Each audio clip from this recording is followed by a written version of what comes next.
As you learned from your notes, the income statement is going to take a look at our income, our revenues, and our expenses and determine if the company has a net income, and that's when the revenues are greater than the expenses, or a net loss, and that would be when the expenses are greater than the revenue.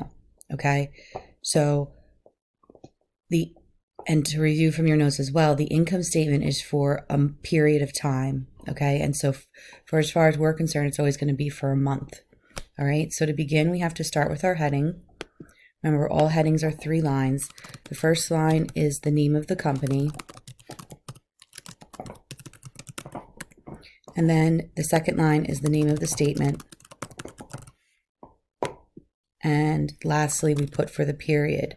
So we're going to say for the month ended July 31st, 2019.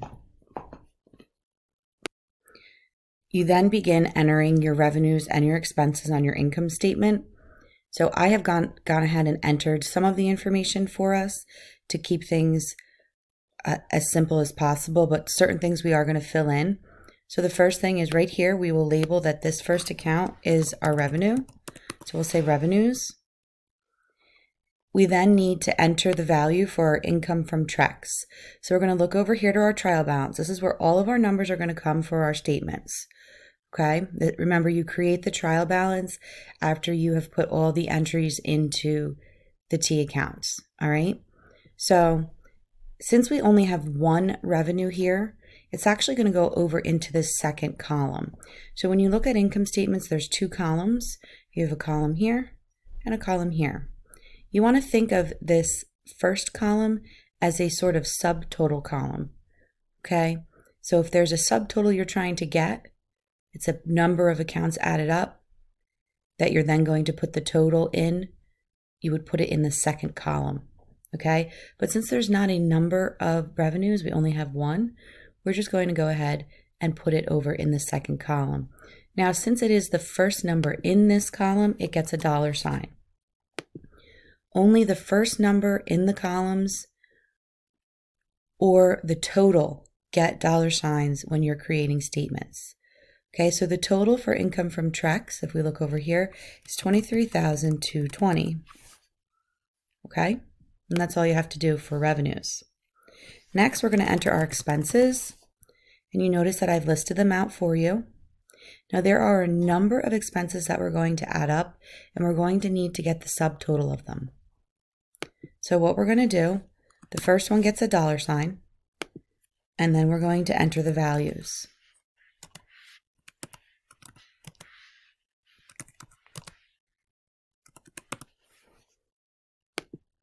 Now, this line here is going to say total expenses, and you're going to indent it. You're actually going to hit your spacebar 10 times.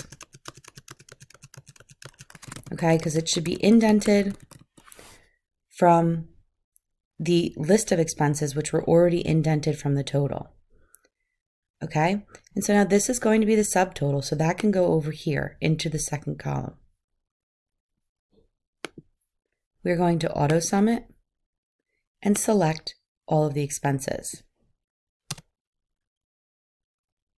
The last thing we're going to do, which is the purpose of the income statement, to calculate net income or net loss, we're going to key in net, and then you have to decide.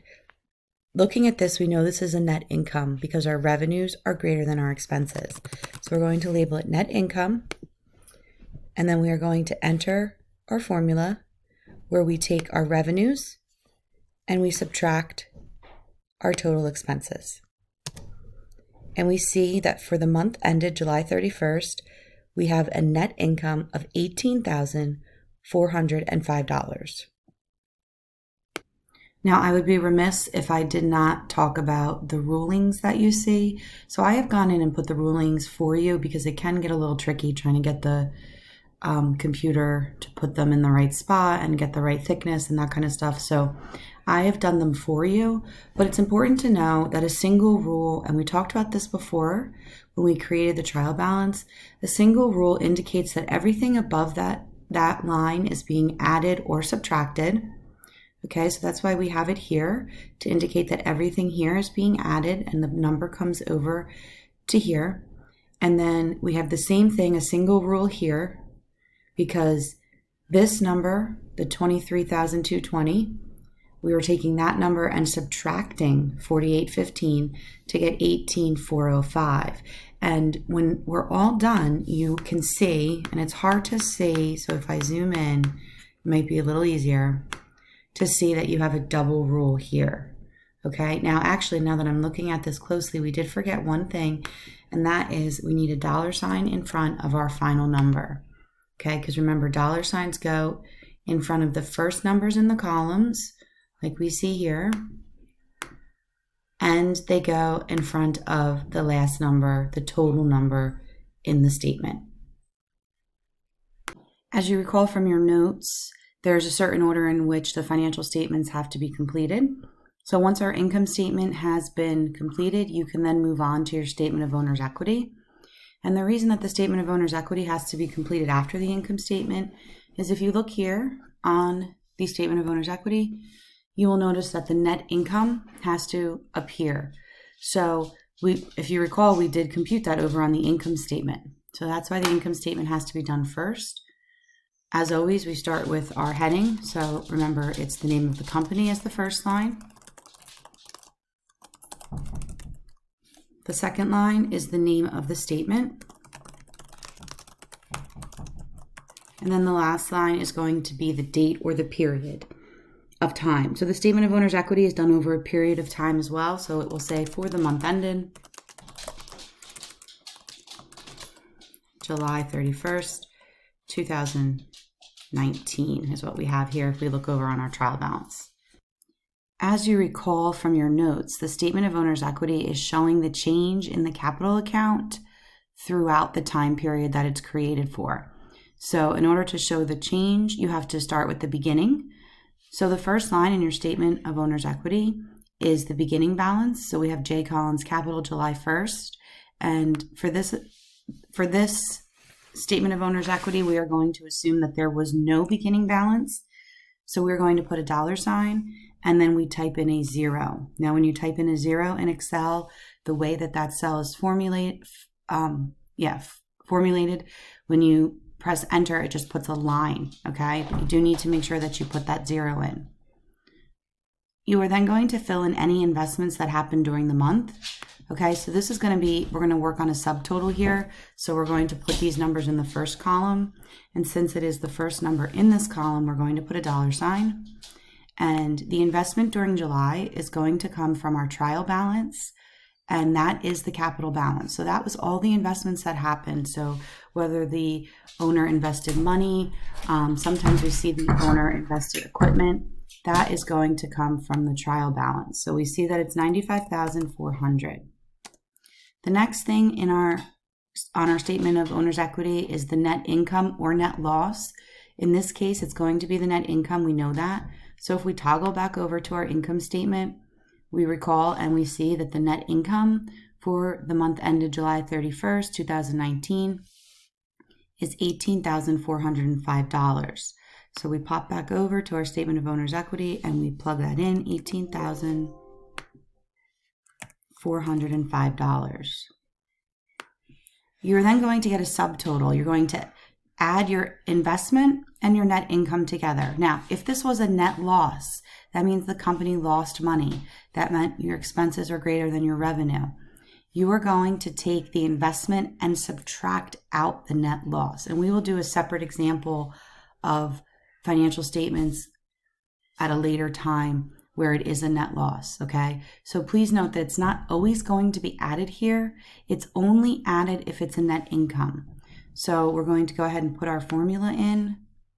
We're going to auto sum the investment and the net income, and we get a subtotal of $113,805. We are then going to back out any of our drawing. That's why it says less withdrawal for July. So if you come over here and you look at your drawing account on your trial balance, you see that it's $3,400. So we're going to plug in $3,400. And we're going to type in this cell right here, you have to indicate if it's an increase or a decrease in the total capital. All right. So we know that we had an investment of $95,000 roughly. We had a net income of $18,000. So that's going to bring our subtotal to $113,000, almost $114,000. And we only took out $3,400 in cash. So this is going to be positive. So what we're going to put here is increase in capital. And we're going to say equals our subtotal minus, because we say less withdrawals, our drawing. So we see that our increase in capital for the month of July is $110,405. So to get the ending capital for the month of July, we're going to put a dollar sign because it is the ending number, and it's going to be the beginning capital plus the increase. Okay? So notice the rulings are there, and we talk about the owner's equity. Under that umbrella of owner's equity, we have our capital, we have our revenues, our expenses, and our drawing, and those all have effect on the owner's equity, the owner's stake in the company. Okay? So when we look at this statement of owner's equity, we can see that we are addressing all four of those accounts. Okay? We have the capital, what we started with. Then we brought in our investment. This net income, that's the difference between revenues and expenses. So now we're accounting for that. And then lastly, we account for our drawing. And that's where we get that final number for capital. Now, when we talk about the order of statements, you cannot complete the balance sheet until the statement of owner's equity is done, because as you're going to see in a moment, this capital amount, the ending capital that we have here, is what's actually going to appear on your balance sheet. So if I jump over to my balance sheet, just a couple things about the balance sheet, like from your notes. A balance sheet, they are considered snapshots in time. They are not for periods of, a month or a year. It's created on any given day. Okay, and it's just a look at what the company looks like, and it compares their assets to their total liabilities and owner's equity. Okay, so we're going to start with our heading, which again, like all of our statements, is going to be the name of the company. And this one is going to say balance sheet. And then for this one, you simply put the date on which the balance sheet is generated. And here we're going to be generating it on July 31st, 2019. Now, the balance sheet is essentially broken up into two sections. The form, you have everything on the left of the accounting equation at the top, and then you have everything to the right of the accounting equation on the bottom. You'll notice that when you look at the balance sheet and how I've pre-formatted it, we have two double rulings. It's essentially, like I said, two statements, the top half and the bottom half, okay? So the top half is going to have all of your assets and only your assets. All of those numbers are going to come from the trial balance, okay? They appear on the balance sheet in the order that they do on the chart of accounts. So we are going to put a dollar sign for our first asset, which is cash. That's going to be $55,830. We're then going to go ahead and fill in the rest. Accounts receivable, supplies, prepaid insurance, and equipment. And then what we're going to do is we're going to say total assets. Now, we're going to come over here. It's the first number in the column, and it also happens to be the final number, the total in the column. So it is going to get a dollar sign, and we are going to go ahead and subtotal all of our assets together to get a subtotal of $113,730. That is the top half of the balance sheet. We are then going to go on and create the bottom half. So the first thing we have here are liabilities. And we only have one liability here. That is our accounts payable.